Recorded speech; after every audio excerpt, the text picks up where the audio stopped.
আর সকলে উপলব্ধি করতে পারতেছেন যে আমার প্রতিটা কথাই এখন এটা অনেক বেশি পরিমাপ করা হচ্ছে, দেখা হচ্ছে যে আমি কি বলি। আপনারা যতটুকু মনে করতেছেন যে শুধু একটা কর্তৃপক্ষ দেখতেছে, তা না, দুইটা কর্তৃপক্ষ দেখতেছে, এবং একটা কর্তৃপক্ষ আরেকটা কর্তৃপক্ষ থেকে অনেক বেশি প্রবল। একটা জমিনের কর্তৃপক্ষ আর একটা আসমানের কর্তৃপক্ষ।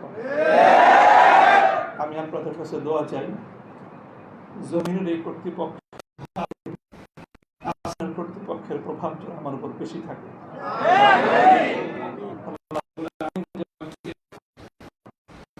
গোলাম হিসেবে তার নিকটেই যেন আমার মাথাকে অবনত রাখেন। এই দোয়াটুকু আপনারা সকলে আমার জন্য নিভৃতে একান্তে করবেন। দ্বিতীয় কথা, এখানে আমার জন্য অনেক কথা বলা হয়েছে, আমাকে উৎসাহিত করার জন্য এটাই বলা হয়েছে। উৎসাহিত করার জন্য কিছু প্রশংসামূলক বাক্য আলোচনা করা হয়েছে। শাইখুল হাদিস আল্লামা আজিজুল হক রাহমাতুল্লাহ আলাইহির শানে আমরা এই কথাগুলো বলতাম। সময়ের এতটা অল্প ব্যবধানেই সেই কথাগুলো যে আমার সন্তানেরা যারা বলেছে, আমি সন্তানই বলবো, ছাত্ররা তোমাদের কাছে মুফতি সাইদ হয়তো অনেক বড় শিক্ষক হতে পারে, আমার কাছে ওই সাইদই। তারা আমাদের সন্তান, তারাও আমাদের সম্পর্কে সেই কথাগুলো বলেছে। শাইখুল হাদিস রহমতুল্লাহ আলাইহি বলতেন যে এই কথাগুলোকে প্রশংসামূলক কথা নয়, বরং আমি কালিমাত দুআইয়া, দোয়ার বাণী হিসেবে, দোয়ার কথা হিসেবে আমি বরণ করে নিলাম। আল্লাহ পাক আমার সন্তানদের, আমার সহকর্মীদের, তাদের এই কথাগুলোকে যেন আল্লাহ আমার হকে, আমার ক্ষেত্রে দোয়া হিসেবে আল্লাহ কবুল করেন। এই কথার মধ্যে একটা কথা এসেছে, সেটা হলো প্রতিটা জুলুমের প্রতিশোধ গ্রহণ করার কথা। আমি এই কথাটা একদিকে প্রত্যাখ্যানও করি, আবার আরেকদিকে সমর্থনও করি। প্রত্যাখ্যান করি এইভাবে যে এটা যাদের আদর্শ অনুসরণে আমাদের এই জুলুমকে বরণ করা, আমাদের এই কারাভোগ, আমাদের এই কারাবরণ, আমরা এই শব্দগুলি বেশি বলি। কি বললাম? কারাভোগ, কারাবরণ। কারা নির্যাতন তো বলবো যত কম বলা যায়। কারা নির্যাতন নয়, আসলে তো এটা কারাবরণ। আমরা তো জেনে বুঝেই এই পথে পা বাড়িয়েছি। কেউ যদি মনে করে থাকে যে আমরা জানি না, তাহলে এটা তাদের মিস ইনফরমেশন। আমরা জানি আমাদের এই পথে চলতে গেলে এই পথটা কুসুমাস্তীর্ণ নয়। এই পথে লাল গালিচা থাকে, কখনো কখনো প্রতীকী অর্থে লাল গালিচা থাকে, তবে সেই লাল গালিচার লালিমাটা যতটা না গালিচার রং দিয়ে লাল হয়, তার চেয়ে বেশি লাল হয় ভাইয়ের শাহাদাতের রক্তের মাধ্যমে। শাহাদাতের রক্তের নজরানা দিয়েই আমরা সেই পথে ইনশাআল্লাহ পৌঁছবো, যে পথে শাপলা চত্বরের ভাইয়েরা শাহাদাতের রক্ত দিয়েছে, যে পথে আমার হাটহাজারীর সন্তানেরা শাহাদাতের রক্ত দিয়েছেন, যে পথে আমার বিবাড়িয়ার ব্রাহ্মণ শহীদ বাড়িয়ার বীর শহীদানেরা যে পথে আত্মত্যাগ স্বীকার করেছেন, আমরা তাদের সে পথকে ভুলবো না। তাদের সেই শাহাদাতকে আমরা কোনো সময় সেই শাহাদাত অস্বীকার করার কোনো প্রবণতাকে এক মুহূর্তের জন্য বরদাস্ত করব না। শহীদ হয়েছে আমার ভাই, সরি বলেন। বাংলায় না বলতে চান দুঃখিত, দুঃখিত যদি বলতে না চান, আপনাদের প্রিয় ভাষা ইংলিশেই বলেন, তবে কি বলেন? সরি বলেন।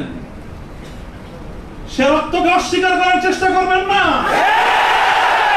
শাহাদাতের শহীদের রক্তের সঙ্গে গাদ্দারি করার মতো সেই বেঈমান পরিমাত্র শহীদ। কাজেই যে কথা বলতেছিলাম, যেটা কারাবরণ আমাদের, কারণ নির্যাতন তো অনেক পরের কথা। আল্লাহ পাক রব্বুল আলামিন কারা এই কষ্ট থেকে আমাদের সকলকে হেফাজত করেন।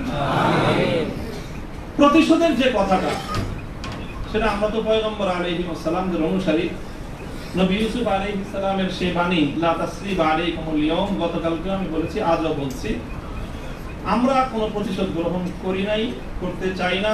করার প্রবণতা কখনো যদি আমাদের মন থেকে উদ্গত হয়, সেটা হলো ইন্নামা যালিকা মিন্নী ওয়া মিনাশ শাইতান। শয়তানের প্ররোচনায় কখনো হয়তো আমরা ব্যক্তিগত আক্রোশে প্রতিশোধের কথা বলে থাকতে পারি, কিন্তু আমরা প্রতিশোধ পরায়ণ নই। এটা মূল কথা। এই হিসাবে আমি প্রতিশোধের এই শব্দকে প্রত্যাখ্যান করলাম। তবে অন্য আরেক অর্থে আমি প্রতিশোধের শব্দকে সমর্থন করছি। শুধু সমর্থন নয়, বরং আমি আমার পুনর্ব্যক্ত করছি যে আমরা প্রতিশোধ নিব। আমাদের সেই প্রতিশোধ হবে সেই প্রতিশোধ, যেই প্রতিশোধ হিজরতের আগ পর্যন্ত 12 বছরের জুলুম এবং নির্যাতনের প্রতিশোধ মক্কা বিজয়ের মাধ্যমে আল্লাহ নবী গ্রহণ করেছেন। আল্লাহ নবী মক্কা বিজয়ের পরে সেই সকল অপরাধীদেরকে ক্ষমা করার মধ্য দিয়ে, সেই জমিনে আল্লাহর দ্বীনের ঝান্ডা সমুন্নত করার মধ্য দিয়ে মধুর প্রতিশোধ নিয়েছিলেন। আমি আবার বলছি, এদেশে ভাড়াটিয়া থাকবো না, ভাড়াটিয়া হিসেবে থাকবো না। এই জমিনের মালিকানা সূত্রে এদেশে বসবাস করি। এই জমিনকে আল্লাহর জন্য মুক্ত করেই ছাড়বো ইনশাআল্লাহ। আল্লাহর দ্বীনের বিজয়, সেটাই হবে আমাদের পরম প্রতিশোধ।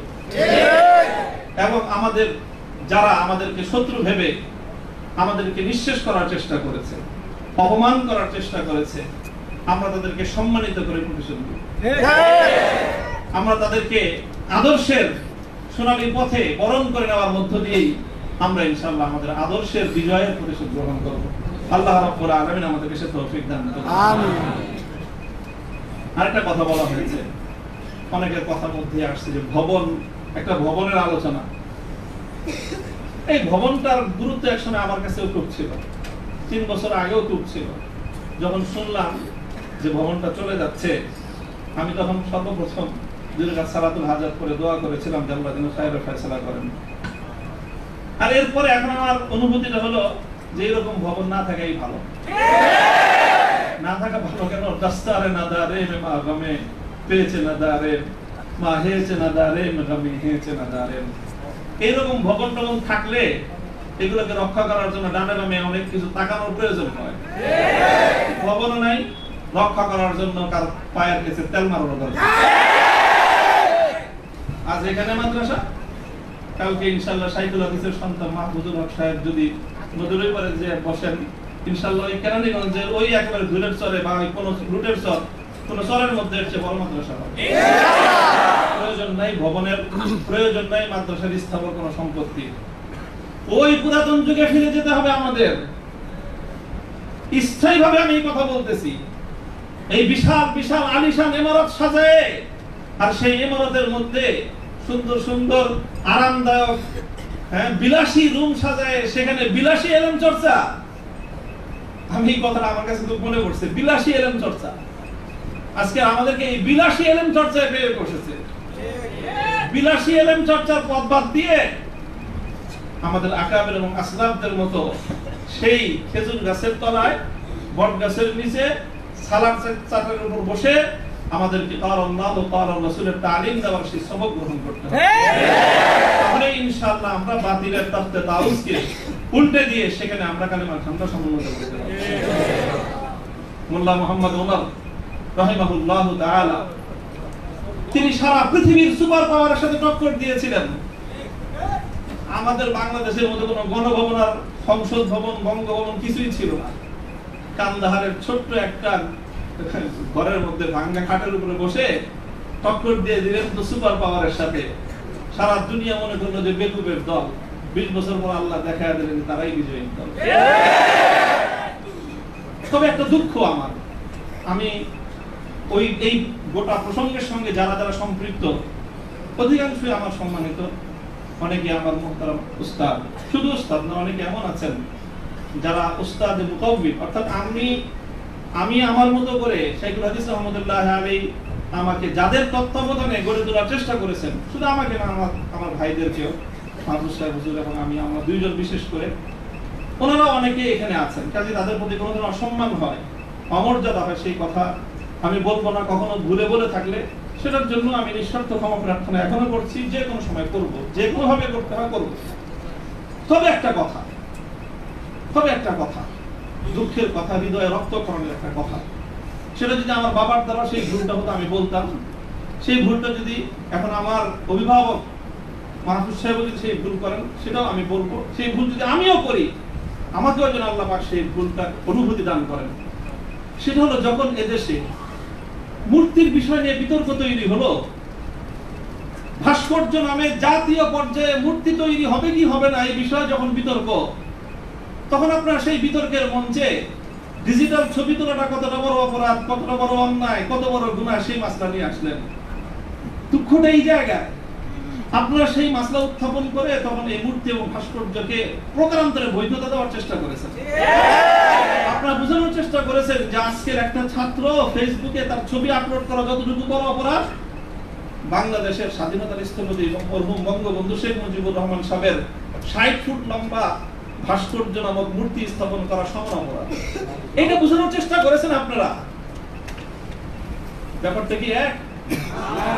এটাই হলো দুঃখ যে এই কাজটা সামনে করেন না আপনারা। আপনারা যদি ভাস্কর্যের বিরোধিতা করতে ভয় পান তাহলে আমি আপনাকে দোষারোপ করব না, তবে ভাস্কর্য নামক এই সকল শিরকি সংস্কৃতির বিরুদ্ধে যারা কথা বলবে তাদের প্রতিপক্ষ হয়ে মাঠে গিয়ে এই ধরনের বিতর্কিত মাসলা উত্থাপন করে জালিমের এবং যারা মূর্তি পূজারীদের দোষর তাদের অবস্থানকে সংহত করবেন। আমি জানি না যদি বুঝে করে থাকেন গফরাল্লাহু লাকুম, আল্লাহ আপনাদেরকে মাফ করুন। আপনারা যদি বুঝে শুনে করে থাকেন আখাফু আলাইকুমুশ শিরক,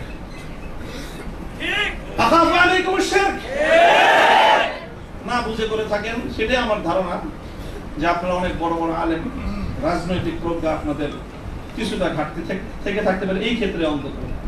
কাজেই এই জায়গাটায় বিলম্ব হলে আপনারা কথা বলেন, বিলম্ব হলেও কথা বলেন, ইতিহাস আপনাদেরকে ক্ষমা করবে না।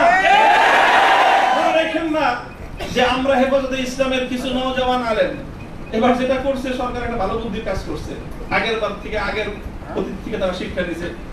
শাইখুল হাদিসের মতো, মুফতি আমিনী সাহেবদের মতো বৃদ্ধ মানুষদেরকে মানে তারা আটকায় জাতির কাছে তারা একটা বিশেষ মানে বড় ধরনের একটা মানে আসামির কাঠ গড়ে দাঁড়ায় গেছিল। এইবার তারা আমাদের মুরব্বীদেরকে কারো গায়ে স্পর্শ করে নাই, শুরুই করছে নামুল হক থেকে যে এদের হাত পা গুলি সব ভাঙিয়ে দাও, তাইলে এই বুড়া মাথা যেগুলো আছে সেগুলো আর কি করবে, এই পলিসি নিছেন। কাজেই যেটা করেছেন সেটা হলো, আবারও বলছি যে এই ধরনের যখন তাওহীদ এবং শিরকের লড়াই হয়ে দাঁড়াবে, আল্লাহ ভাস্কর্য বিরোধী আন্দোলন এটা তাওহীদ এবং শিরকের আন্দোলন, সব শিরকের সংঘাত ছিল। ভাস্কর্যের পক্ষে যারা ছিলেন তারা শিরকের পক্ষে ছিলেন, ভাস্কর্যের বিপক্ষে যারা ছিলেন তারা তাওহীদের ঝান্ডা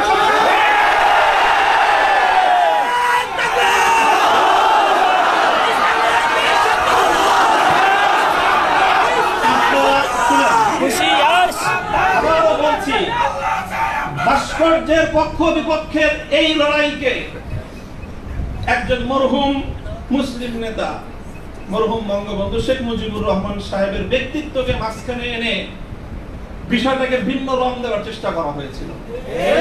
আমরা তখনও বলেছি, আজও বলি, ভবিষ্যতেও বলবো, ভাস্কর্য এটা বঙ্গবন্ধু শেখ মুজিবুর রহমান সাহেবের, শহীদ প্রেসিডেন্ট জিয়াউর রহমান সাহেবের, সেটার আমরা কোনো পার্থক্য করি না।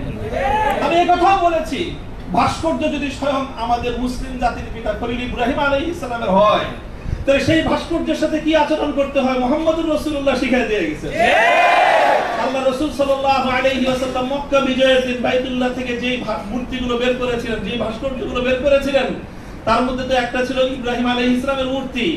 কি বলেছিলেন? কাতালাহুমুল্লাহ, আল্লাহ পাক এই মক্কাবাসীদেরকে ধ্বংস করুক, তারা খলিল ইব্রাহিম আলাইহিস সালাতু ওয়াস সালামের মূর্তি তৈরি করেছে। আমাদের কথা আপনাদের পছন্দ হলো না, আমি বললাম যে ভাস্কর্য বানায়েন না, এটা বানালে বঙ্গবন্ধু যদি মুসলিম হয়ে মারা গিয়ে থাকেন কবরে তার শাস্তি হবে। তো আপনারা মনে করেন আমরা বঙ্গবন্ধুর বিরুদ্ধে বললাম, আসলে বলি নাই বিরুদ্ধে।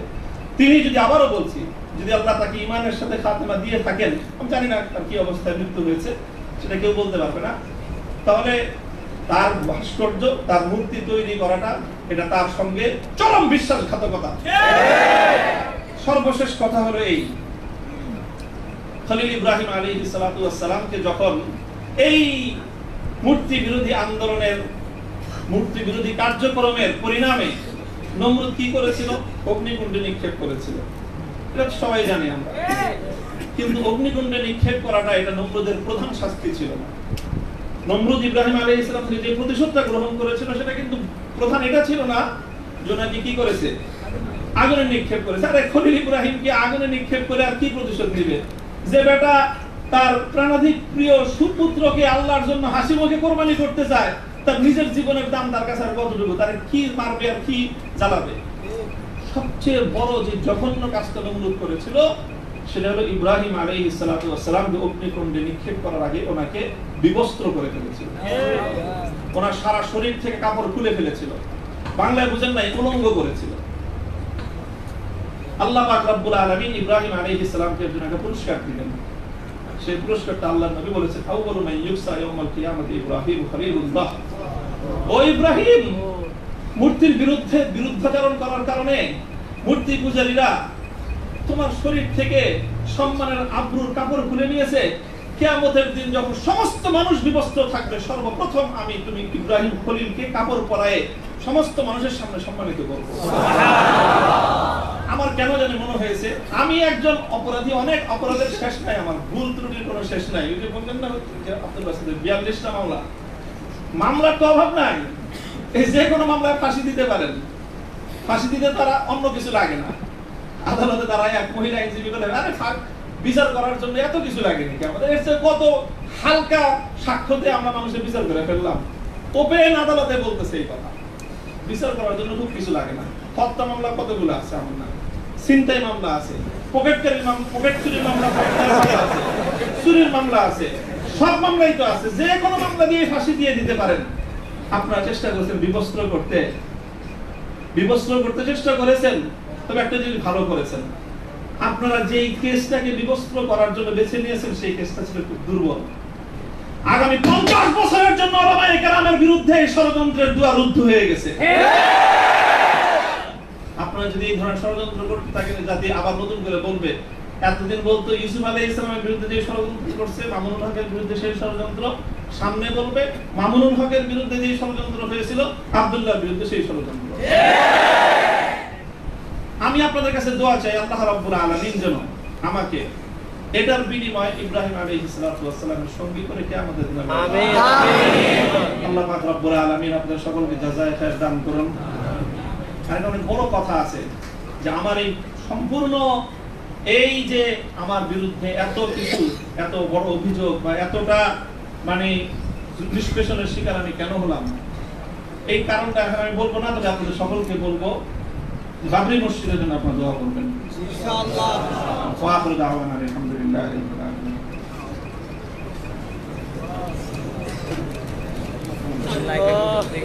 নামাজের সময় হয়ে গেছে, আমরা সংক্ষিপ্ত দোয়ার মধ্য দিয়ে আজকের এই সংবর্ধনা অনুষ্ঠানের পরিসমাপ্তির দিকে যাব।